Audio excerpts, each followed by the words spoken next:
Satu Banyumba.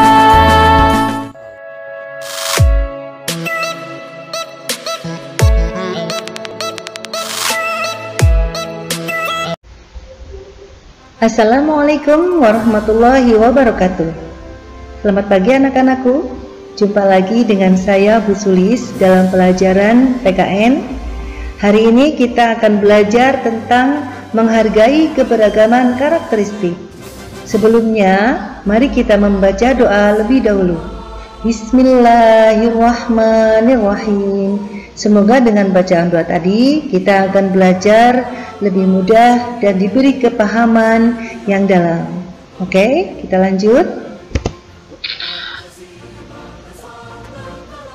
Nah, untuk memahami materi pada hari ini, silahkan semuanya membuka halaman 20 dan 21 ya. Guru tunggu. Sudah semuanya? Oke, guru mulai ya. Semuanya memperhatikan. Indonesia adalah negara yang terdiri dari berbagai pulau, dari Sabang sampai Merauke.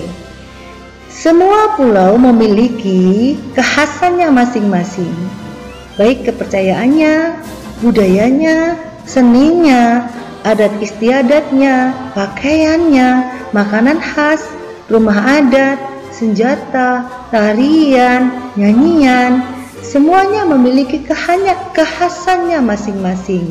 Itu namanya keanekaragaman.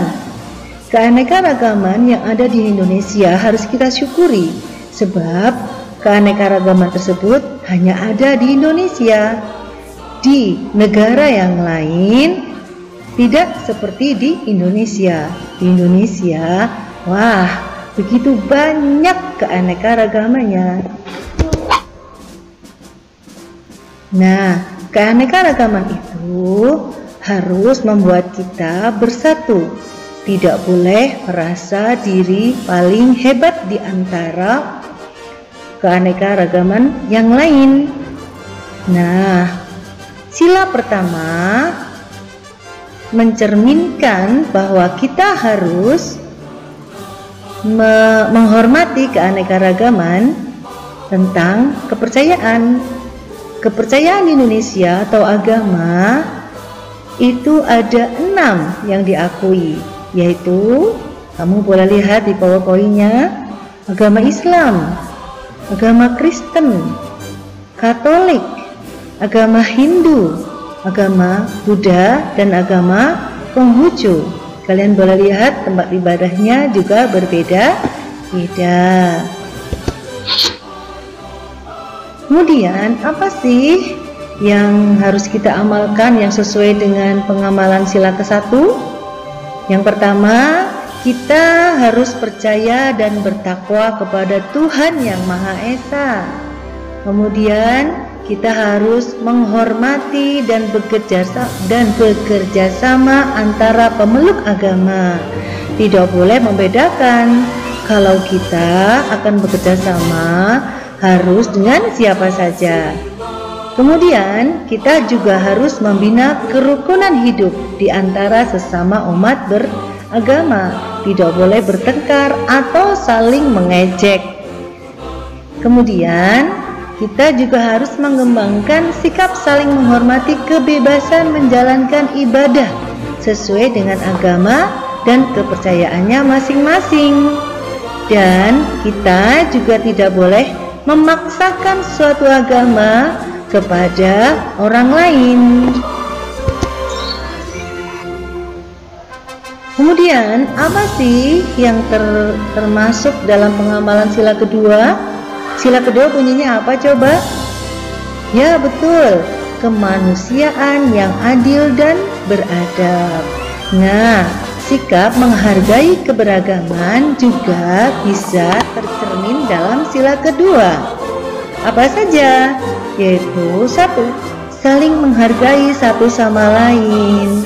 2. Sikap dan perilaku yang adil dan beradab. 3. Menyayangi, menghargai, menghormati, dan mencintai satu sama lain. Kita tidak boleh bertengkar. Kemudian kita juga harus bersikap adil tanpa melihat derajat atau latar belakang seseorang. Nah, sila kedua ini tidak boleh pilih kasih. Kemudian, menghargai keberagaman karakteristik juga tercermin dalam sila ketiga. Apa bunyinya? Sila ketiga? Ya, betul, Persatuan Indonesia. Nah, sila ketiga ini mengajarkan kita supaya kita sebagai bangsa Indonesia untuk menjaga persatuan. Bagaimana caranya? Yaitu dengan menempatkan persatuan dan kesatuan di atas kepentingan pribadi. Kemudian kita juga harus rela berkorban demi negara dan bangsa. Contohnya para pahlawan, mereka rela berkorban sampai titik darah penghabisan membela kebebasan negara ketika negara kita masih dijajah. Mereka mengorbankan seluruh jiwa raganya, bahkan harta dan bendanya, bahkan jiwanya pun melayang. Demi apa? Demi kemerdekaan. Dan sekarang kita juga wajib membela kemerdekaan. Kemerdekaan dari, ya betul, dari kebodohan, dari penindasan. Terus kita juga harus bangga dalam berkebangsaan di tanah air Indonesia. Aku bangga menjadi anak Indonesia. Bagaimana caranya? Yaitu dengan membeli produk-produk dari dalam negeri. Jangan suka membeli produk dari luar negeri. Kita harus bangga dengan karya anak Indonesia. Apalagi yang bisa kita lakukan yang sesuai dengan sila ketiga? Yaitu menjaga ketertiban. Hayo, siapa yang suka membuat gaduh? Nah, itu bertentangan dengan sila ketiga.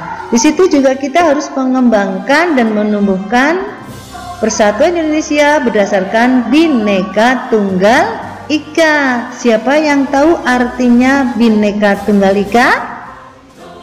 Ya, betul. Berbeda-beda tetapi tetap satu jua. Nah, sila keempat, apa sih yang yang mencerminkan dalam sila keempat tentang keberagaman karakteristik? Yaitu Indonesia, setiap rakyat Indonesia memiliki kedudukan, hak dan juga kewajiban yang sama. Tidak ada di Indonesia itu yang haknya itu lebih tinggi daripada yang lain atau kewajibannya yang lebih tinggi daripada yang lain. Semuanya memiliki hak dan kedudukan serta kewajiban yang sama. Contoh, di rumah sebagai ibu mempunyai kewajiban apa saja ya? Ya, mendidik anaknya, terus mengatur rumah tangga. Kalau anak, kewajibannya apa? Belajar, mentaati kedua orang tua. Kalau ayah, kewajibannya apa? Ya, bekerja, mencukupi kebutuhan rumah tangga. Nah, apakah hanya kewajiban saja yang harus kita lakukan? Ya, betul, kita juga memiliki hak. Hak itu apa? Hak itu yang kita terima. Apa saja? Kalau anak itu berhak menerima pendidikan, perhatian, kasih sayang dari orang tuanya. Kalau orang tua apakah punya hak? Ya, punya hak. Ada yang sama, ada yang berbeda. Kalau orang tua mempunyai hak untuk dihormati, ditaati, disayangi, didengarkan nasihatnya. Pahamkah? Itu semua sesuai dengan pengamalan sila keempat. Apa hubungannya dengan keberagaman karakteristik? Ya, kita beragam perannya. Ada peran sebagai anak, ada peran sebagai orang tua, ada peran sebagai guru, ada peran sebagai murid. Semua berbeda. tapi kita harus saling menghargai. Ya, apalagi sih yang ada di sila keempat ini yang bisa kita ungkap? Yaitu kita tidak boleh memaksa kehendak kepada orang lain. Anak-anakku yang ibu banggakan, nah dalam pengamalan sila keempat ini kita tidak boleh memaksakan kehendak kepada orang lain, atau kita tidak boleh bersikap egois. Nah, kita juga harus menghargai kepentingan orang lain. Kemudian kita disarankan untuk melakukan musyawarah kalau ada sesuatu yang harus dipecahkan bersama-sama. Kemudian kita juga harus menghormati serta menjunjung tinggi hasil keputusan musyawarah, dan kita harus bertanggung jawab dan menerima segala hasil musyawarah. Kemudian apa sih yang tercermin dalam sila kelima yang ada yang berhubungan dengan keragaman karakteristik? Nah, contohnya kita harus selalu memperbaiki tindakan kita supaya tindakan kita luhur atau baik dan mencerminkan saling menjalin kekeluargaan dan kegotong royongan. Sudah dikenal dari sejak zaman dahulu, nenek moyang kita itu adalah orang yang suka bergotong royong. Nah, dalam sila kelima ini juga mencerminkan sikap yang adil. Kita harus mempunyai sikap yang adil, luhur, menjaga keseimbangan antara hak dan kewajiban. Jangan hanya selalu menuntut hak tapi kewajibannya tidak dilaksanakan. Contohnya, kamu menuntut hak minta uang saku yang banyak, tapi kewajibanmu belajar tidak dipenuhi. Itu namanya tidak seimbang. Seharusnya menaati kedua orang tuanya, mencintai kedua orang tuanya, menghormati, itu dilakukan dulu. Setelah itu kamu baru menuntut hak minta uang saku. Nah, paham ya? Kemudian dalam sila kelima kita diajarkan juga harus menghormati hak-hak orang lain. Orang lain juga memiliki kepentingan seperti kita. Kemudian kita juga harus suka menolong sesama, dan kita harus menjaga agar kita tidak boros. Nah, misal kamu sehari diberi uang saku 5.000, nah yang 2.000 bisa untuk jajan, yang 3.000 bisa untuk celengan, dan celengan itu sedikit demi sedikit akan lama-lama menjadi banyak.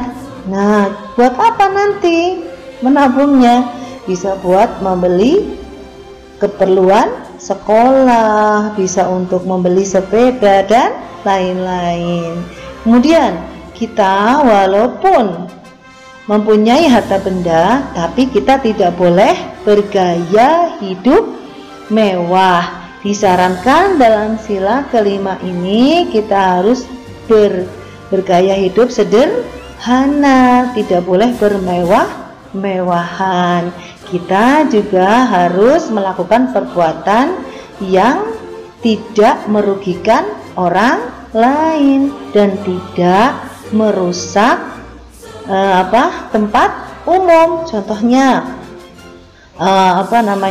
kita di rumah sakit misalnya sedang menjaga keluarga yang sakit, kita sambil mencoret-coret temboknya, itu tidak boleh. Atau di sekolah kamu membuang sampah sembarangan, itu juga merusak lingkungan. Atau di taman misalnya kamu suka memetik bunga-bunga di taman, padahal tamannya harus dijaga supaya selalu terjaga keindahannya, itu juga tidak boleh. Tidak sesuai dengan pengamalan sila ke-5. Nah, mudah-mudahan materi yang Bu Guru sampaikan dapat diterima dengan baik, kamu dapat belajar dengan baik, dan nanti Kamu pahami materi LKPD-nya dari halaman 20 sampai 21, kemudian kamu kerjakan kegiatan 3-nya. Oke? Jangan lupa membaca hamdalah. Mari kita baca hamdalah bersama-sama. Alhamdulillahirabbil alamin. Sekian dulu dari Bu Sulis. Selamat belajar, selamat mengerjakan. Wassalamualaikum warahmatullahi wabarakatuh.